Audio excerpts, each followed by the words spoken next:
ఆంధ్రప్రదేశ్ రాష్ట్రంలో అతిపెద్ద 420 గాల్లో నంబర్ 2గా A2గా ఉన్నటువంటి వ్యక్తి వైసీపీ రాజ్యసభ సభ్యుడు విజయసాయిరెడ్డి విదేశాలకి పారిపోవటానికి రంగం సిద్ధం చేసుకుంటున్నట్టుగా తెలుస్తా ఉంది. భయంతో వణికిపోతూ ఏ టైంలో జైలుకు పోవాల్సి వస్తుందో అని చెప్పి భయపడుతున్నట్టుగా తెలుస్తా ఉంది. విజయసాయిరెడ్డి ఎందుకు అంతగా భయపడుతున్నాడు, ఏ దేశానికి పారిపోవాలనుకుంటున్నాడు, మరి జగన్మోహన్ రెడ్డి చీకటి బతుకు ఏమవుతుంది అనేది ఈ వీడియోలో వివరించబోయే ముందుగా ఇప్పటి వరకు మన ఛానల్ సబ్స్క్రైబ్ చేయని వాళ్ళు ఖచ్చితంగా సబ్స్క్రైబ్ చేయండి. ఇక విషయానికి వస్తే విజయసాయిరెడ్డి అనేవాడు ఎంత నికృష్టుడు అనేది ఆంధ్రప్రదేశ్ రాష్ట్ర ప్రజల్లో ఎవరికి చెప్పాల్సినటువంటి అవసరం లేదు. అయినా ఒక ఆంధ్రప్రదేశ్ ఏంటే ప్రపంచవ్యాప్తంగా ఉన్నటువంటి తెలుగు వాళ్ళందరికీ తెలుసు. ఈ దౌర్భాగ్యం ట్విట్టర్లో వేసేటువంటి రెట్టలు, ఈ నీచుడు మాట్లాడేటువంటి నికృష్టమైనటువంటి భాష, దౌర్భాగ్యమైనటువంటి వ్యవహార శైలి, వీడి బ్రోకరిజం మనందరికీ తెలుసు. జగన్మోహన్ రెడ్డి జైలుకు పోయాడు అని చెప్పి ప్రజల్లో చర్చ అయితే నడుస్తుంది. కానీ జగన్ అనేవాడు జైలుకి వెళ్ళడంలో ప్రధానమైనటువంటి వ్యక్తి ఎవడయ్యా అంటే విజయసాయిరెడ్డి. ఎందుకంటే వీడు చార్టెడ్ అకౌంటెంట్ గా ఉండి జగన్మోహన్ రెడ్డి ఎలా దోపిడీ చేయాలి, దొంగతనాలు చేయాలి, అరాచకాలు చేయాలి, అవినీతి చేయాలి, ఎలా మనీ లాండరింగ్లు చేయాలి, ఏ విధంగా దోపిడీ చేయాలనేది వివరించి ఆ దోపిడీలో వీడు భాగస్వామిగా ఉండి జగన్మోహన్ రెడ్డి తన కేసుల్లో ఏవన్ ముద్దాయిగా ఉంటే వీడు A2 ముద్దాయిగా ఉన్నటువంటి నికృష్టుడు విజయసాయిరెడ్డి. అయితే వీడి పేరు గత 3-4 రోజులుగా వేరే విషయంలో వీడి పేరు విపరీతంగా చర్చలోకి వచ్చింది. వీడేదో సంబంధం లేనటువంటి మహిళకి ప్రెగ్నెన్సీ చేశాడని చెప్పి ఆవిడ భర్త ఏదో కంప్లైంట్ ఇవ్వటం, ఇదంతా రాష్ట్రంలో పెంట అవటం మనందరం చూస్తా ఉన్నాం. సరే, ఆ మహిళను మనం ఏం తప్పట్ట, అదేవిధంగా ఆ సబ్జెక్టులోకి డీప్గా మనం పోవట్లా. కాకపోతే విజయసాయిరెడ్డికి స్వయంగా పిల్లలు లేకపోవటం వల్ల అంటే పెద్దగా అతన్ని అవమానించేటువంటి ఉద్దేశం మనకు లేదులే, కానీ పుట్టకపోవటం వల్ల ఎక్కువ పర్సనల్గా మనం తిట్టంగా మీకు తెలుసుగా, పొలిటికల్గా తప్ప. అయితే పుట్టకపోవటం వల్ల అతను ఏదో ఉన్నో దత్తత తీసుకున్నారనే ఒక పాపని. కాబట్టి విజయసాయిరెడ్డి గారి దగ్గర అంత ఇలకతమ్మ ఫిలియా చేసేటువంటి సబ్జెక్టు కానీ, అతని దగ్గర వ్యవహారం కానీ లేదనేది ఒక చర్చ వాళ్ళ సోషల్ మీడియాలో నడుస్తోంది.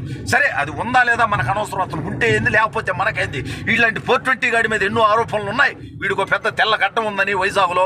సరే, అవన్నీ ఇక చాలా ఉన్నాయి విజయసాయిరెడ్డి అనేటువంటి కుట్రుడి మీద. గతంలో ABN ఆర్కే గారు కూడా చెప్పడం జరిగింది, ఏరాని చిల్లర బతుకు బయట పెట్టమంటావా అని. సరే, ఆర్కే గారు ఎందుకు బయట పెట్టలేదు అనేది వేరే సబ్జెక్టులే. కానీ ఇప్పుడు ఈ విజయసాయిరెడ్డి విదేశాలకు పారిపోవటానికి రంగం సిద్ధం చేసుకుంటున్నట్టుగా బలంగా వార్తలు వస్తున్నాయి. ఎందుకయ్యా అంటే, ఒకవైపు కేంద్రంలో NDA గవర్నమెంట్ వచ్చింది, ఆ భారతీయ జనతా పార్టీకి పూర్తి మెజార్టీ రాలేదు. తెలుగుదేశం పార్టీ JDU మీద ఎక్కువగా ఆధారపడినటువంటి పరిస్థితి ఒకవైపు.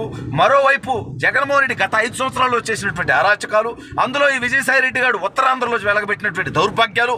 అంటే ఇప్పుడు ఈ సబ్జెక్టు కూడా, ఈ ప్రెగ్నెన్సీ సబ్జెక్టు కూడా ఉత్తరాంధ్ర నుంచే వచ్చింది.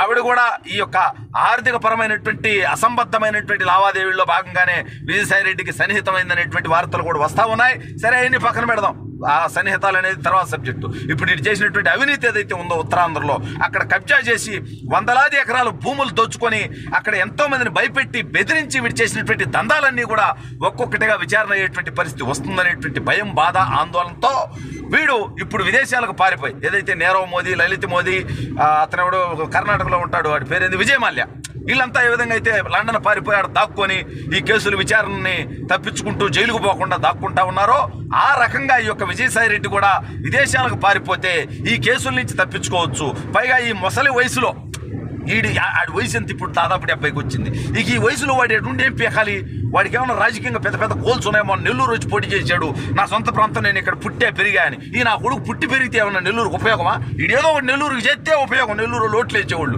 అందుకని 2.5 లక్షల మెజార్టీతో తెలుగుదేశం పార్టీ అభ్యర్థి వేమిరెడ్డి ప్రభాకర్ రెడ్డి గారు వీడిని ఓడించి నెల్లూరు నుంచి తరిమి కొట్టడం జరిగింది.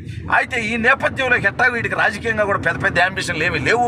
మళ్ళీ రాజ్యసభ కంటిన్యూ చేద్దామంటే జగన్మోహన్ రెడ్డి దగ్గర ఎమ్మెల్యే లేరు, వాడు ఒక ప్రతిపక్ష నేత కాల, వాడికి ప్రతిపక్ష నేతగా దిక్కులేదు. ఇక ఈయన రాజ్యసభ మెంబర్ ఏం చేస్తాడు, ఒక 45 మంది దాకా ఎమ్మెల్యేలు కావాలి రాజ్యసభ ఎంపీగా గెలవాలంటే. వాళ్ళకున్న 11 మంది, ఆ 11 మందిలో ఎవడుంటాడు ఎవడు పోతాడో తెలియక వాళ్ళు దిక్కు మొక్కు లేకుండా ఉంటే ఈయన రాజ్యసభకి ఎవడు పంపిస్తారు. కాబట్టి విజయసాయిరెడ్డి గారి రాజకీయ జీవితం కూడా క్లోజ్ అయిపోయింది. కాబట్టి ఆల్రెడీ సంపాదించుకున్న డబ్బు వేలాది కోట్ల రూపాయలు ఉంది. కాబట్టి అందుకని విజయసాయిరెడ్డి విదేశాలకు పారిపోవడానికి సిద్ధం అవటం, దాంతోపాటు ఇప్పుడు మహిళల విషయాలు ఏదైతే ఉందో, ఇప్పుడు వచ్చినటువంటి శాంతి అనేటువంటి టాపిక్. సరే, ఆవిడ గురించి మనం ఎక్కువ మాట్లాడకూడదు, ఆవిడ ఒక మహిళ, అందుకని మనం ఎక్కువ మాట్లాడడం. బట్ ఒక శాంతే కాదు, ఇక అనేక విషయాలు విజయసాయిరెడ్డి మీద ఉన్నాయని, వాటికి సంబంధించి రాబోయే రోజుల్లో అంటే కొన్ని డిఫరెంట్ యాంగిల్స్ కూడా ఉన్నాయని, వాళ్ళు కూడా ఇతని మీద కేసు పెట్టేటువంటి అవకాశం ఉందని చెప్పి చాలా బలంగా వార్తలు వస్తున్నటువంటి నేపథ్యంలో విజయసాయిరెడ్డి ఇటు గత 5 సంవత్సరాల్లో ఉత్తరాంధ్రలో చేసినటువంటి అరాచకాలు, అవినీతి, గతంలో జగన్మోహన్ రెడ్డితో కేసుల్లో భాగస్వామిగా ఉన్నటువంటి అంశము, దానికి తోడు ఇప్పుడు ఈ ఇలకతమ్మ ఫిలియాల మ్యాటర్లు, వీటన్నిటి నేపథ్యంలో నుండి ఏం చేయాలి, ఈ శేష జీవితాన్ని ఏ లండన్లోనో కేమన్ ఐలాండ్స్లోనో ఎక్కడో దాక్కొని బతికేద్దాము, మన దగ్గర వేలాది కోట్లు ఉన్నాయి కదా అనేటువంటి ఉద్దేశంతో విజయసాయిరెడ్డి ఇక్కడి నుంచి పారిపోవటానికి తను పూర్తిగా సన్నద్ధం అవుతున్నట్టుగా తెలుస్తూ ఉంది. దయచేసి ప్రభుత్వ సంస్థలు సిబిఐ కానీ, ఈడీ కానీ, ఆంధ్ర రాష్ట్రంలో ఉన్నటువంటి పోలీసు వ్యవస్థ కానీ విజయసాయిరెడ్డి పారిపోకుండా ఉండడానికంటే, జగన్మోహన్ రెడ్డి పాస్పోర్ట్ అయితే కోర్టు దగ్గర ఉంది, కోర్టు పర్మిషన్ ఇస్తేనే బయటకు పోవాలా, మరి విజయసాయిరెడ్డి పాస్పోర్ట్ కూడా అదేవిధంగా ఉందా లేదా అనేది మన దగ్గర పూర్తి సమాచారం లేదు. విజయసాయిరెడ్డి పాస్పోర్ట్ని ఖచ్చితంగా పోలీసులు స్వాధీనం చేసుకోవాలి. అతను విదేశాలకు పారిపోయేటువంటి ప్రయత్నం చేస్తే దాన్ని అడ్డుకోవడానికి ఈ వ్యవస్థలన్నీ పనిచేయాలి. ఎందుకంటే ఈ దౌర్భాగ్యుడు చేసినటువంటి దుర్మార్గాలన్నీ వెలికి తీయాలి. ఖచ్చితంగా విజయసాయిరెడ్డి చేసినటువంటి అరాచకాలకి కఠినమైనటువంటి శిక్ష పడాలి అని ఆశిద్దాం.